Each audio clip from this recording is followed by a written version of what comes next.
Bonjour et bienvenue dans Italy Guide. Nous allons continuer notre série de visites de Tokyo avec les moyens du bord pour éviter de nous rendre sur place et rompre les règles de confinement. Et nous allons reprendre en particulier Google Earth pour nous intéresser à un quartier de Tokyo que beaucoup de gens connaissent, même s'ils ne savent pas trop pourquoi. C'est le quartier de Harajuku. Nous sommes revenus sur la vue de Tokyo, la vue générale.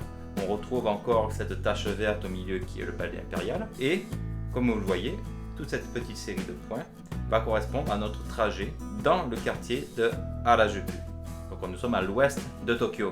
Harajuku, si vous regardez un petit peu la vue générale du quartier, vous voyez quelques points qu'on peut reconnaître. Cette grosse tache verte ici, c'est d'une part le jardin de Yoyogi et d'autre part le sanctuaire shintoïste de Meiji, le Meiji Jingu. Alors nous visiterons le Meiji Jingu à part une autre fois, parce que ça mérite d'être expliqué par soi-même. Et vous voyez, de l'autre côté, on peut voir aussi le stade du Meiji Jingu Gaien, c'est-à-dire c'est le stade olympique pour les Jeux Olympiques de 2020 qui auront lieu maintenant en 2021. Il est déjà prêt, il est déjà construit, mais il ne va sans doute pas connaître l'utilisation avant au moins l'année prochaine. Lui-même étant construit sur le premier stade olympique de 1964. Donc vous le verrez très bientôt sur vos écrans quand les Jeux Olympiques redeviendront d'actualité. Alors vous voyez, nous avons plongé dans le quartier d'Harajuku et comme quand on visite directement sur place le quartier, on commence par la gare de Harajuku sur la ligne Yamanote. On la reconnaît à cause de ce vieux bâtiment de la gare qui est en fait la plus vieille station de Tokyo. On la reconnaît avec ce petit clocheton au sommet. C'est très typique, tous les Tokyoïtes le reconnaissent. Par contre, ça va être démoli. D'ici l'année prochaine, tout ça aura disparu. Parce qu'ils sont en train de reconstruire, ils ont presque terminé de reconstruire la gare d'Harajuku. Et le nouveau projet ne laisse pas de place à l'ancien bâtiment d'il y a 100 ans. Ça date de 1923. Ça rend beaucoup de gens en colère. Beaucoup de gens auraient aimé conserver le bâtiment, mais ça ne sera pas possible. On avance directement vers notre point de départ de notre visite, c'est-à-dire le début de la rue Takeshita. Takeshita Street, c'est très connu pour les visiteurs au Japon. Ça rappelle un peu cette image du Tokyo excentrique, Tokyo du grand n'importe quoi, avec de la couleur, des styles vestimentaires bizarres. C'est le stéréotype de Tokyo par certains côtés. Et les gens viennent à Harajuku pour voir ça, pour voir un peu le Tokyo qui va surprendre, le Tokyo très coloré, kawaii. Et à l'entrée de la rue d'ailleurs, vous voyez, vous avez déjà tous ces ballons pour décorer. On a une grande rue de magasins et les touristes viennent en permanence ici. Et là, vous avez la rue Takeshita dans l'état dans lequel vous ne le visiterez jamais. Parce que une rue vide comme ça, là c'est très tôt le matin, Takeshita Dori ne connaît ça généralement à aucun moment quand les touristes sont là. Si vous allez à Takeshita Dori, vous aurez plutôt droit à des foules extrêmement denses, extrêmement serrées. Il m'est arrivé parfois de ne pas pouvoir bouger, on se retrouvait comme dans un ascenseur bondé dans cette rue, tellement il y avait de personnes autour de nous. Des touristes, mais aussi des Japonais. Alors quand je dis des Japonais, je peux surtout parler de jeunes. Vous allez beaucoup voir des lycéens, des étudiants, des jeunes adultes. Et pourquoi est-ce qu'ils viennent dans cette rue ? C'est parce que Harajuku, Takeshita Street, ça a cette image d'être la rue où aller quand on veut s'amuser déjà, et quand on veut chercher tout ce qui va être dans les styles un petit peu pour toutes les microcultures de vêtements, de jeux qui existent au Japon. Vous avez la mode la plus courante, la mode mainstream, c'est le style un peu kawaii pour les jeunes femmes. Par contre, vous avez aussi des milliers de styles, de micro-styles qui existent à côté, chacun avec ses quartiers, chacun avec, on va dire, ses boutiques spécialisées, et vous en avez beaucoup en fait qui se trouvent dans le quartier d'Harajuku.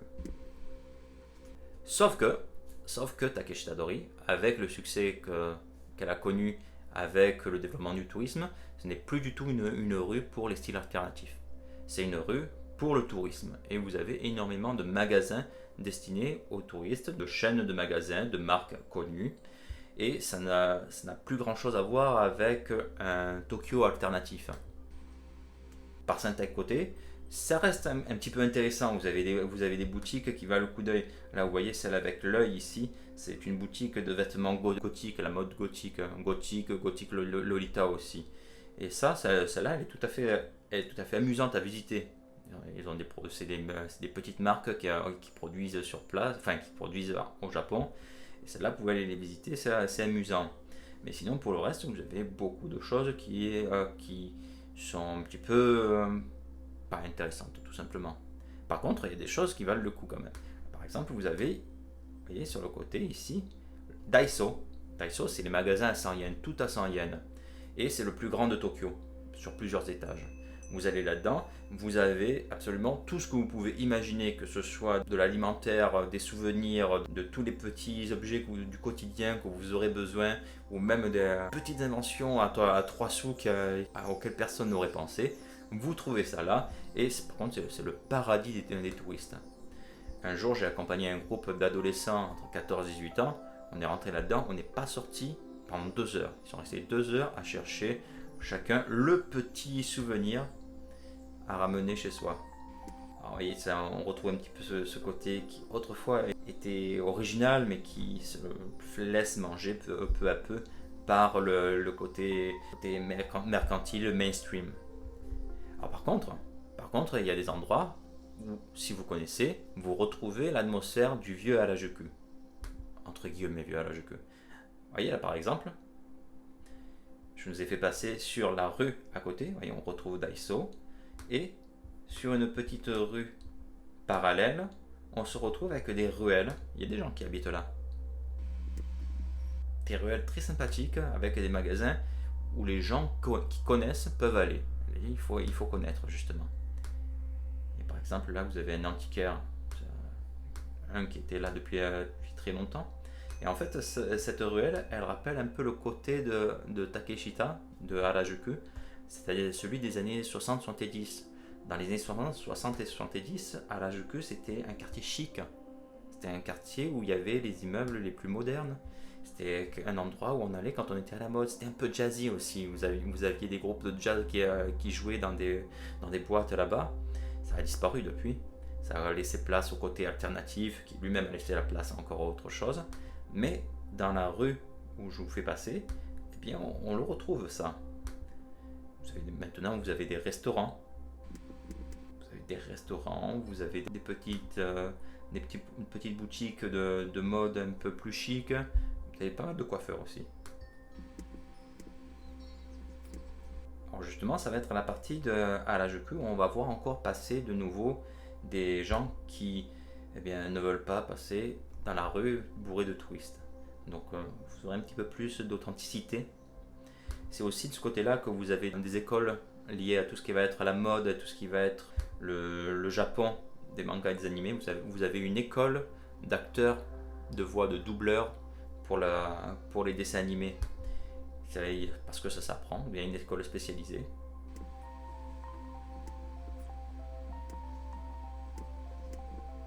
Alors ces petites ruelles dont je parle, elles continuent, vous voyez, là ça continue dans ce sens-là, ce caractère dont je vous ai parlé, ça s'y retrouve.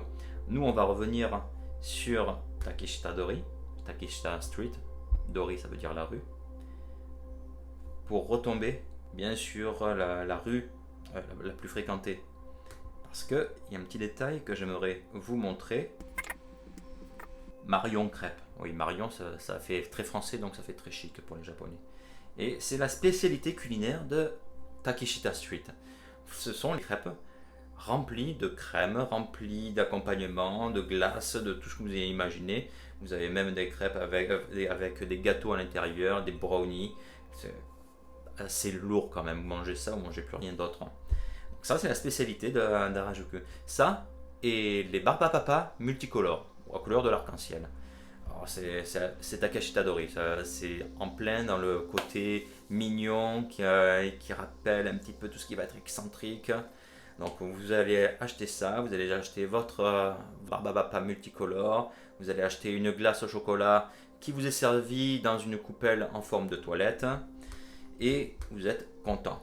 Et au-dessus par contre, vous voyez, ça c'est une boutique de cosplay. Vous voyez, ça, on retrouve le costume de Sailor Moon, on retrouve le costume de prêtresse Shinto. C'est un magasin qui est là pour permettre d'acheter un petit peu tout ce qui va permettre de se déguiser en personnage de manga ou d'anime. Et Harajuku aussi, c'est connu pour ça. Justement, c'est connu à tort. Parce que pendant très longtemps, on disait, si vous voulez aller voir des cosplayers, allez à Harajuku. Et ça, c'est faux. Tout simplement parce qu'un cosplayer, c'est pas un professionnel. Ce sont toujours des amateurs. Et évidemment, ils font ça sur leur temps libre. C'est un passe-temps. Donc, ils vont pas le faire tous les jours. Vous allez à Harajuku, vous n'allez pas voir de cosplayers. Et avant, on les voyait le week-end éventuellement, justement quand ils ne travaillaient pas. Mais maintenant, c'est tellement devenu recherché par les touristes qui veulent absolument trouver des cosplayers qu'ils ne viennent plus, tout simplement. Aujourd'hui, à Tokyo, pour voir des cosplayers, il faut aller dans les événements d'anime et manga, où ils défilent, ils se promènent habillés pour être pris en photo par les gens qui connaissent.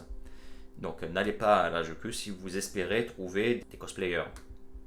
Ce qui est dommage, mais bon, là encore, ça fait partie des mauvais effets du succès de Harajuku. Et on retrouve un peu encore toujours ce côté graffiti qui est très rare à Tokyo. Vous avez très peu de quartiers où vous avez des graffitis sur les murs et qu'on laisse tel quel. Vous en avez un petit peu à Shibuya, vous en avez ici dans Takeshita Street, mais sinon ailleurs c'est tout nettoyé, c'est tout propre. Et là, on le laisse parce que ça fait partie de l'identité du quartier. Comme on va laisser ces petites sculptures qui ont été réalisées par les magasins.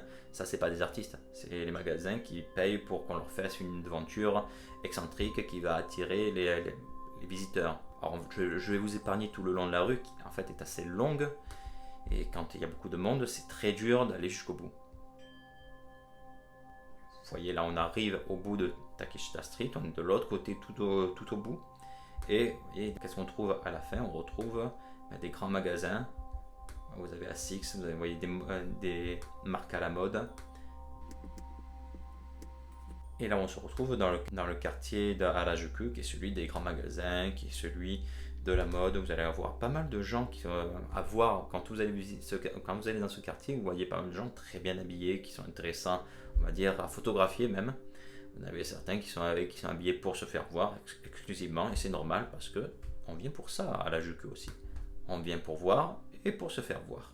Par contre, on retrouve encore des parties d'Harajuku qui vont être moins touristiques. Il ne faut pas aller bien loin, il faut changer de rue. Vous voyez, on traverse l'avenue et on va rentrer dans cette petite rue, Harajuku Street, tout simplement la rue d'Harajuku.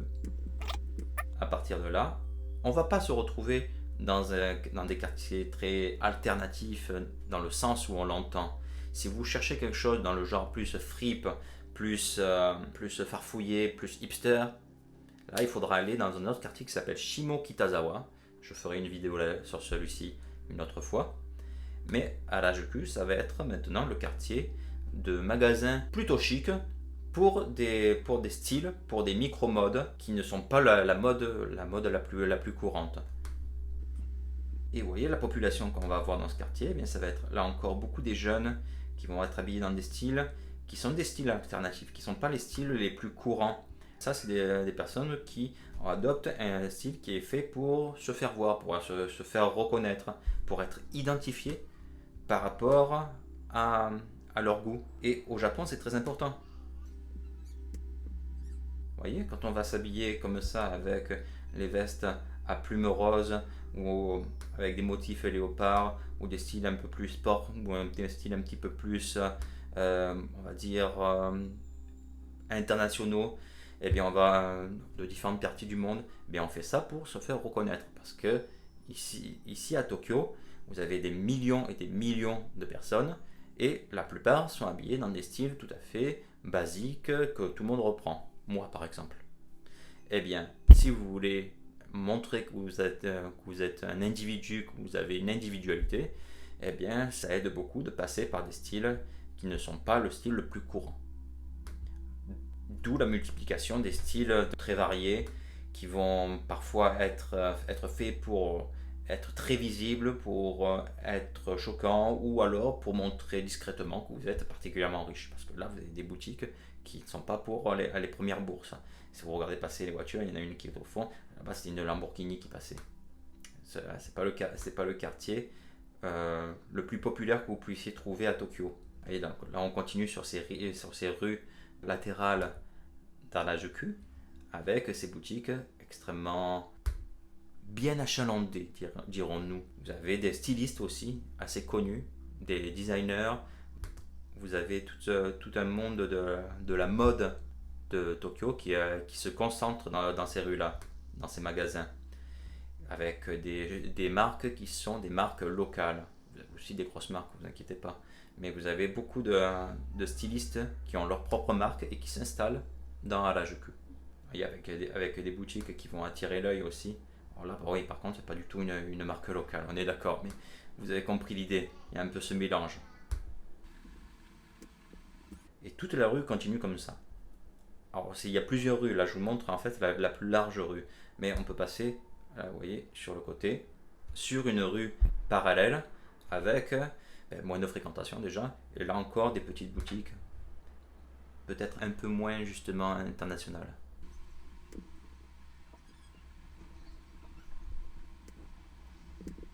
Voyez, par exemple, là, si vous prenez une petite boutique comme celle-ci, ça, c'est des boutiques de stylistes locaux qui n'ont rien à voir avec la mode internationale, même si ils ont des styles qui vont parfois les copier.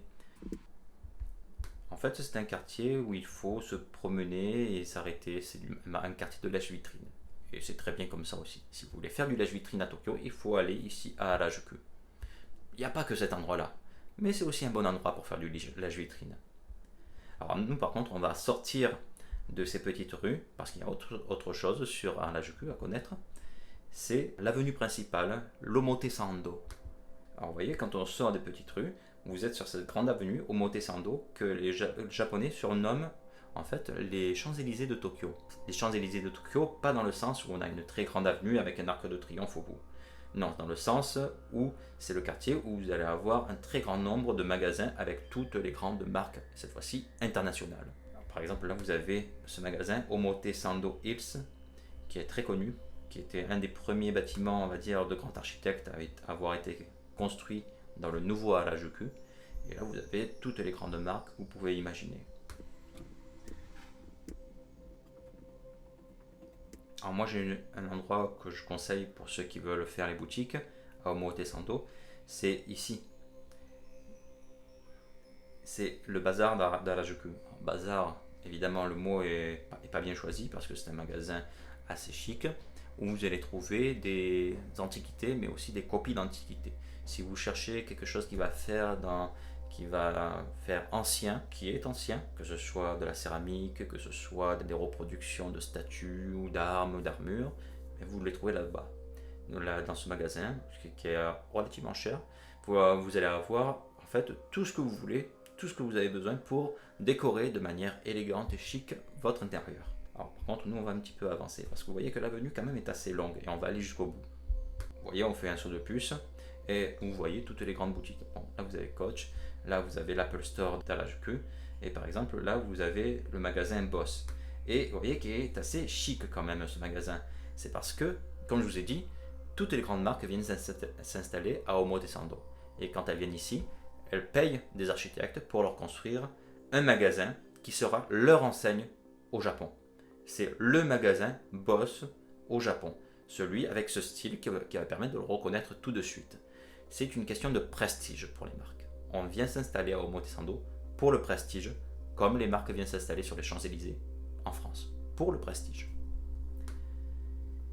Et évidemment, par contre, c'est une avenue extrêmement chic et extrêmement chère. Si vous voulez faire les magasins là-bas, prévoyez d'avoir de quoi payer, parce que ça c'est pas à la portée de toutes les bourses. Alors on va faire un deuxième saut de puce pour avancer. Alors je nous fais avancer assez vite parce que c'est toute la rue, toute l'avenue en fait est composée de ces grands magasins et tout au bout de Omotesando, il y a des choses qui sont assez intéressantes à voir. Vous voyez là on est à ce croisement. Vous avez la lanterne en pierre ici qui en fait indique qu'on est sur le début d'Omotesando et que si vous partez dans cette direction là, vous arrivez sur le Meiji Jingu, le grand sanctuaire Meiji. On terminera la vidéo de ce côté-là. Alors, si on traverse le croisement, on arrive sur une partie plus étroite d'Omotesando, où on retrouve là encore ce côté chic des magasins. Là, par exemple, c'est Prada, évidemment. Là, vous avez le magasin Stella McCartney. Vous voyez tout ce que vous avez sur les côtés. Vous voyez un peu le style que ça fait. Eh bien, ça, c'est le style Omotesando. C'est un quartier bien à part. Alors, plutôt que Champs-Élysées, je dirais en fait que ça fait un peu 5e avenue pour Tokyo.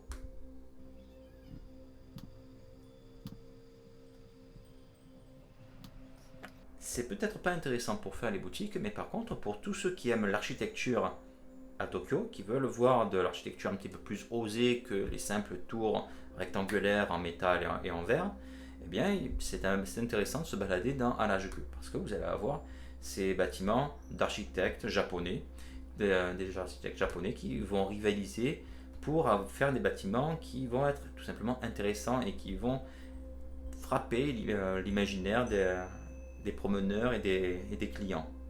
Si vous aimez l'architecture contemporaine, eh bien, il y a certains endroits qui sont intéressants et Omotesando, c'est un des plus intéressants. On fait encore un petit saut de puce et on arrive au bout de Omotesando. Alors, vous voyez, tout au bout, en fait, ce que je vais vous montrer, c'est par exemple cette tour. Ça, c'est la tour Mori. C'est la tour qui est le point de repère du quartier de Roppongi, qui est l'autre grand quartier chic de Tokyo. Alors, je ferai une autre vidéo à part pour celui-ci, mais vous voyez qu'on n'est pas très loin.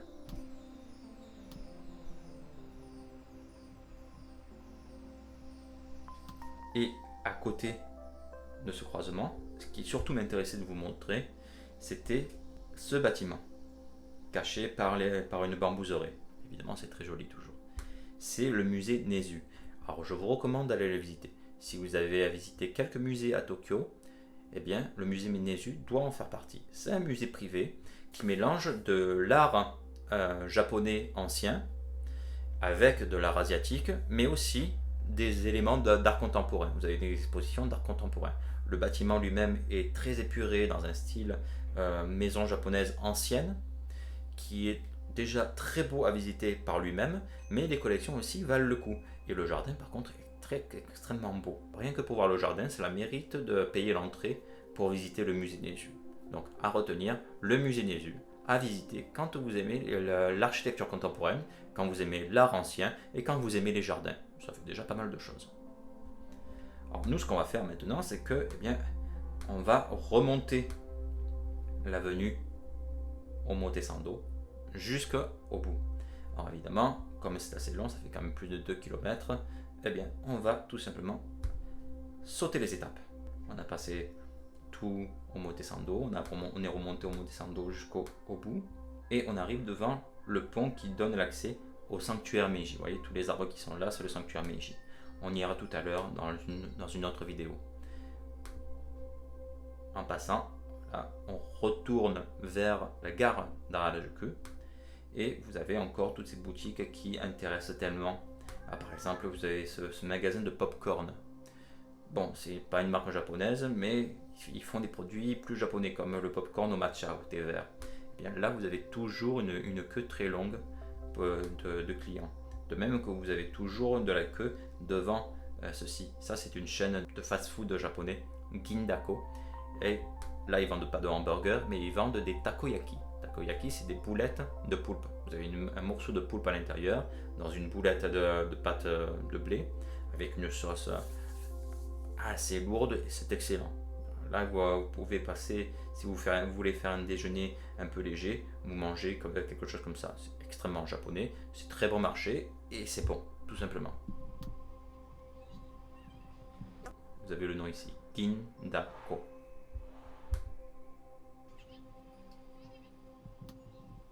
Voyez, on retrouve le bâtiment de la gare d'Harajuku qui est au fond, on va y arriver.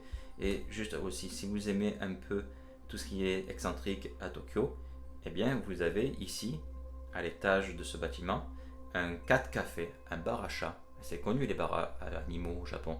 Et bien ici vous avez le bar à chat sans doute le plus connu à Tokyo. Vous avez même des films qui ont été tournés dedans, vous avez des reportages qui ont été faits là-bas. C'était un café où tout simplement vous allez rentrer, vous allez payer assez cher déjà l'entrée et ensuite vous allez consommer une boisson, café, thé ou autre chose avec des chats tout autour de vous. Alors l'espace est aménagé pour eux, c'est-à-dire qu'il y a des arbres pour grimper en bois, vous avez des jeux et des pelotes pour eux et ils sont là en liberté et ils traînent. Et de cette manière-là, vous avez le sentiment d'avoir des animaux chez vous, à côté de vous. Ça fait quand même assez cher pour recevoir l'indifférence attentionnée d'un animal. Parce que ce sont des chats quand même, ils ne vont pas vous sauter sur les jambes. Et par contre, contrairement à ce qu'on pense en France, c'est pas spécialement excentrique. C'est lié à un besoin au Japon. Parce qu'au Japon, quand vous habitez un appartement, une copropriété, souvent vous n'avez pas le droit d'avoir un animal de compagnie. C'est interdit par le règlement. Et si vous aimez les animaux de compagnie, eh bien, vous vous retrouvez sans autre possibilité pour avoir ce contact avec les animaux que d'aller par exemple dans un 4 cafés. Les 4 cafés encore, c'est on va dire, à mon avis, les moins glauques de l'ensemble, parce qu'ensuite vous avez des cafés comme des bars à hibou, des bars à serpents, des bars à hérissons, et parfois on peut se demander si ces animaux-là sont bien traités. C'est pas toujours le cas. Il y a quelques situations qui sont remontées dans les médias où les animaux étaient maltraités. Les bars à chats, vous pouvez y aller en étant relativement sûr. C'est plus simple et plus sain à mon avis d'aller dans cela.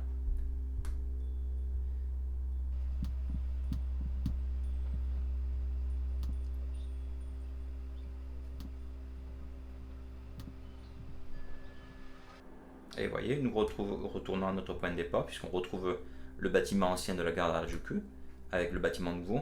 En fait, si vous venez maintenant, il n'y a plus les échafaudages. La gare a été inaugurée en début mars 2020. Donc vous venez maintenant. En fait, quand vous viendrez au Japon, sans doute, vous ne verrez même pas le bâtiment ancien, il aura été déjà démoli. Normalement, il devrait être en train d'être démoli. Et vous avez fait donc un tour sur les quartiers un peu mode de Tokyo. Et le chemin qu'on a fait, depuis Takeshitadori, en passant par Harajuku Street et ensuite Omotesando jusqu'au musée Nezu et revenir, tout ça, ça vous prend au moins une heure si vous allez rapidement, 1 heure et demie si vous allez à un rythme à peu près normal. Donc pensez-y. Si évidemment vous vous arrêtez faire les magasins, si vous vous arrêtez dans toutes les boutiques, vous pouvez très bien passer tout l'après-midi dans le quartier d'Harajuku, sans même avoir eu le temps de visiter le musée, le sanctuaire de Meiji. Donc je vous remercie d'avoir suivi cette vidéo et cette visite. J'espère que ça vous a plu. J'espère que vous serez là aussi pour la visite du Meiji-Jingu que nous allons faire ensuite. Si vous avez aimé, pensez à vous inscrire à notre chaîne et je vous dis à bientôt.